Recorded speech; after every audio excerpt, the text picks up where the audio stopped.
ओम शांति। 31 अगस्त 2023 बाबा के मधुर महावाक्य हैं। प्रातः मूल्य ओम शांति। बाप दादा मधुबन। आज बोले बाबा, मीठे बच्चे अपनी स्थिति साक्षी तथा हर्षित रखने के लिए स्मृति में रहे कि हर आत्मा का अपना अपना पाठ है, बनी बनाई बन रही। प्रश्न, तुम बच्चे किस एक पुरुषार्थ द्वारा अपनी अवस्था जमा सकते हो?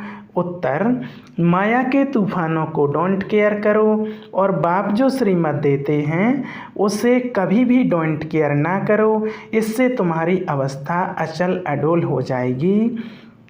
स्थिति सदा साक्षी और हर्षित रहेगी।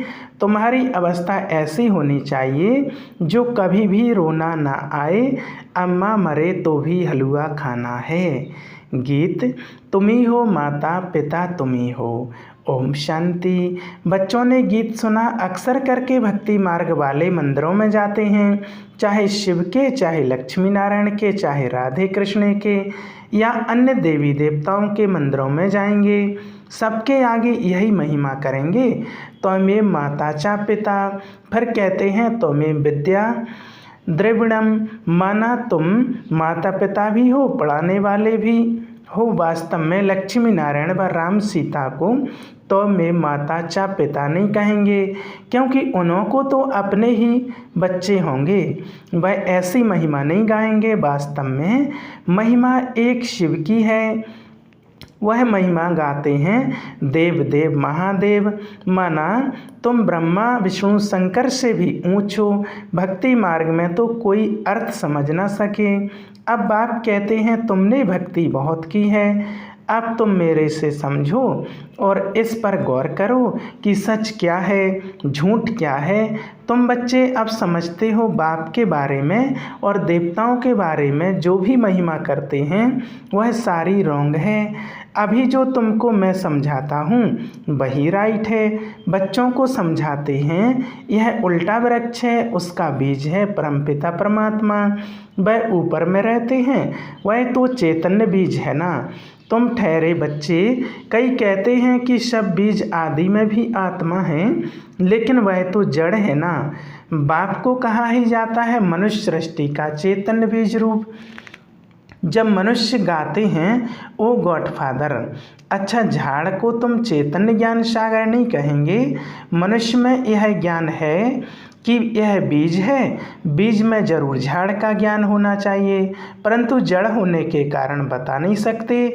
मनुष्य तो समझ जाते हैं कि बीज नीचे है, उनसे झाड़ निकला हुआ है। कल्प वृक्ष और बनेन ट्री की भेंट करते हैं, वह जड़ है, यह चेतन है। कलकत्ते में बड़का बहुत बड़ा झाड़ है, उनका थुर सारा निकल गया है, फिर झाड़ खड़ा है, फाउंडेशन है नहीं, बंडर है ना। बाप समझाते हैं इस झाड़ का भी फाउंडेशन है नहीं। देवी देवता धर्म प्राय लोप हो गया है, बाकी सारा झाड़ खड़ा है। कितने मठ पंथ हैं, यह है बेहद का झाड़। बेहद का बाप बैठ समझाते हैं, बाबा लिखते भी हैं। शिव बाबा का बर्थडे हीरे जैसा है, क्योंकि शिव बाबा ही कौड़ी से हीरे जैसा बनाते हैं, स्वर्ग बनाते हैं। अभी तो भारत कितना कंगाल बन गया है। मनुष्य हम सोच सो हम कहते हैं, परंतु समझते तो कुछ नहीं। हम आत्मा सो परमात्मा, परमात्मा सो आत्मा, यह ढिंडोरा सन्यासियों ने पिटवाया है। तुम अर्थ सहित जानते हो। हम सो ब्राह्मण बने हैं, फिर हम सो देवता बनेंगे, फिर हम सो क्षत्रिय वर्ण में आएंगे। आत्मा कहती है हम इन वर्णों में जाएंगे। हम शूद्र थे, अभी हम ब्राह्मण कुल में आए हैं। परमपिता परमात्मा ही सबको रचने वाला है। ब्रह्मा विष्णु शंकर देवताओं को भी रचने वाला वह है। अभी बाप बैठ बच्चों को समझाते हैं। तुम कहते हो तो मैं माता चा पिता, तो माता भी यह बरोबर है। बाप बैठ बच्चों को बहलाते हैं। भक्ति मार्ग में मीरा भक्तन थी, वह है भक्ति माला का ज्ञान। ज्ञानमाला भी है, ज्ञानमाला का नाम है रुद्रमाला। रावण माला नहीं कहेंगे, रावण की भक्ति तो नहीं करते हैं। राममाला है, भल अभी रावण राज्य है परंतु रावण की माला नहीं होती है, भक्त माला होती है। असुरों की माला तो नहीं होती है। भक्त शिरोमणि में एक तो मीरा है, उनको श्री कृष्ण का साक्षात्कार होता था, लोक लाज सारी खोई थी। सेकंड नंबर में शिरोमणि भक्त कौन है? नारद है। हाँ, उनका गायन है, दृष्टांत दिया जाता है। यह तो सब बातें बैठ बनाई हैं, रियल नहीं हैं। बाप कहते हैं कि मेल फीमेल सब सीताएं हैं, सब रावण की सो की वाटिका में हैं। लंका की बात नहीं, भारत की ही बात है। एक ही बाप सर्व का सद्गति दाता है, वह एक ना हो तो भारत कुछ काम का नहीं है। सबसे जास्ती पतित और सबसे जास्ती पावन भारत ही बनता है। भारत ही सबसे बड़ा तीर्थ स्थान है। भल अपने अपने पैगंबरों के तीर्थों पर जाते हैं परंतु सबका सद्गति दाता एक बाप है। भारत ही अविनाशी खंड है। बाप कहते हैं मैं यहाँ आकर भारत को जीवन मुक्ति देता हूँ, बाकी सबको मुक्ति देता हूँ, सबका सद्गति दाता मैं हूँ। सचखंड स्थापन करने वाला बाप एक ही है। सचखंड में राज्य करने के लिए बच्चों को लायक बनाते हैं, खुद राज्य नहीं करते। बाप बैठ समझाते हैं मैं कल्प कल्प आता हूँ भारत को सद्गति देने, बाकी सबको गति में वापस ले जाता हूँ। हर एक मनुष्य मात्र की जो आत्मा है, हर एक में अविनाशी पाठ भरा हुआ है। इसको कहा जाता है बनी बनाई बन रही।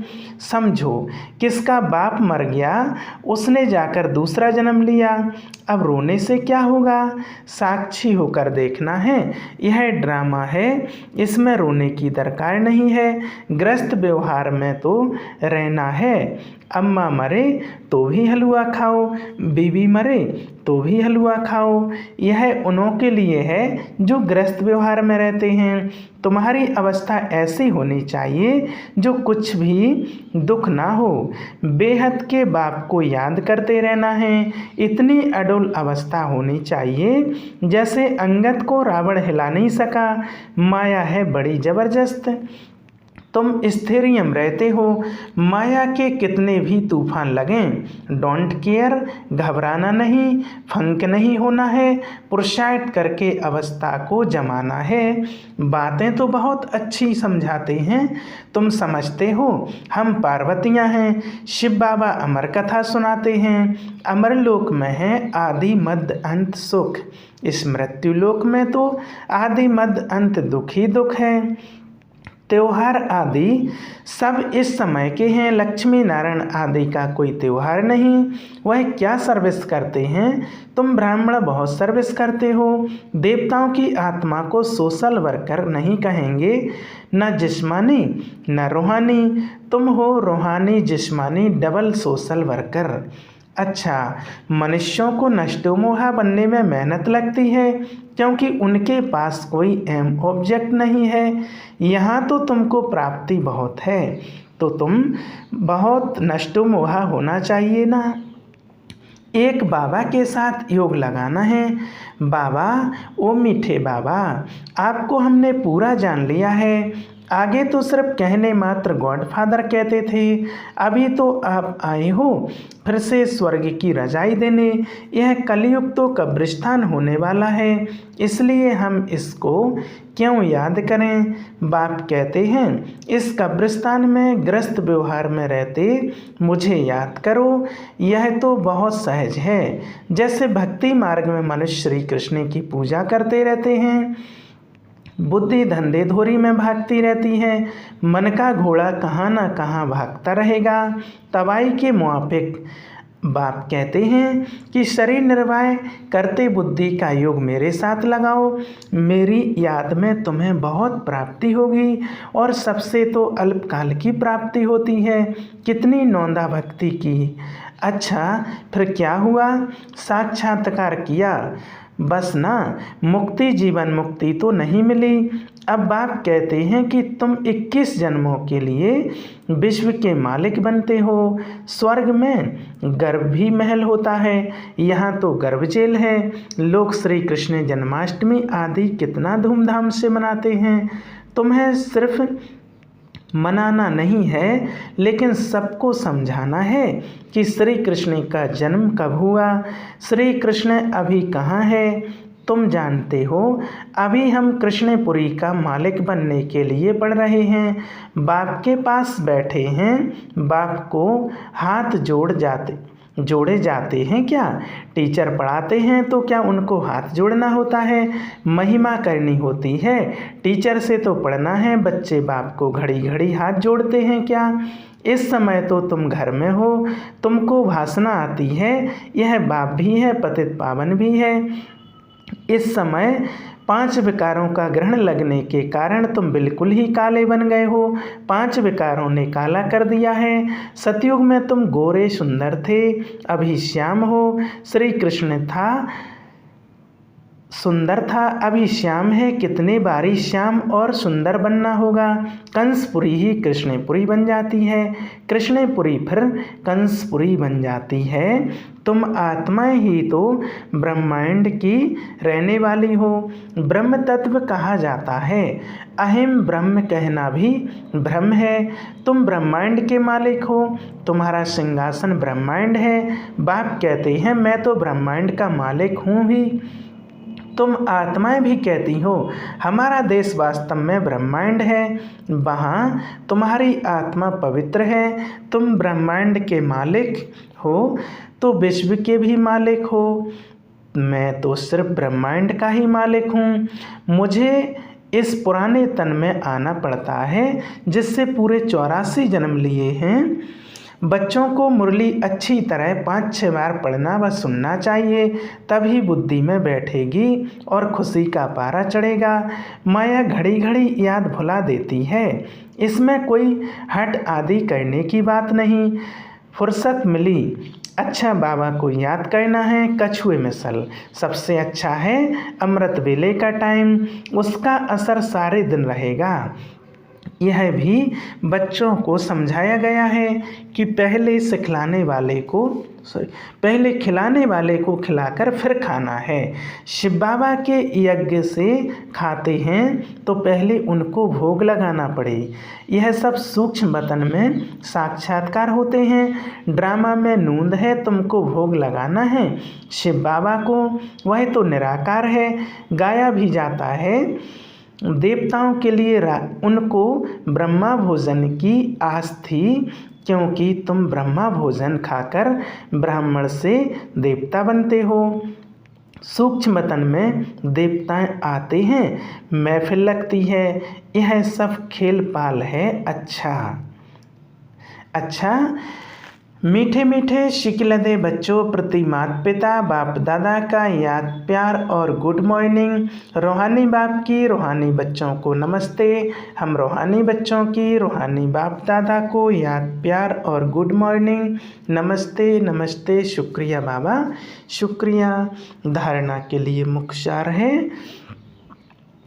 बुद्धि में पूरी एम ऑब्जेक्ट रख, नष्ट मोह बनना है। इस कब्रिस्तान को भूल बाप को याद करना है। रूहानी जिस्मानी सेवा करनी है। दूसरा पॉइंट, खिलाने वाले को खिलाकर फिर खाना है। अमृत वेले का समय अच्छा है, इसलिए उस समय उठकर बाप को याद करना है। मुरली 5-6 बार सुननी व पढ़नी जरूर है। वरदान, अलौकिक स्वरूप की स्मृति द्वारा अलौकिक कर्म करने वाले सदा समर्थ आत्मा भव। ब्राह्मण जीवन अर्थात अलौकिक हीरे तुल्य अमूल्य जीवन। इस अलौकिक जीवन की स्मृति से व अलौकिक स्वरूप में स्थित रहने से साधारण चलन साधारण कर्म नहीं हो सकता। जो भी कर्म करेंगे वह अलौकिक ही होगा, क्योंकि जैसी स्मृति होती है वैसी स्थिति होती है। स्मृति में रहे एक बाप दूसरा ना कोई, तो बाप की स्मृति सदा समर्थ बना देगी। इसलिए हर कर्म भी श्रेष्ठ अलौकिक होगा। स्लोगन, स्वयं उन्नति का यथार्थ चश्मा पहन लो तो सबकी विशेषताएं ही दिखाई देंगी। अच्छा, ओम शांति।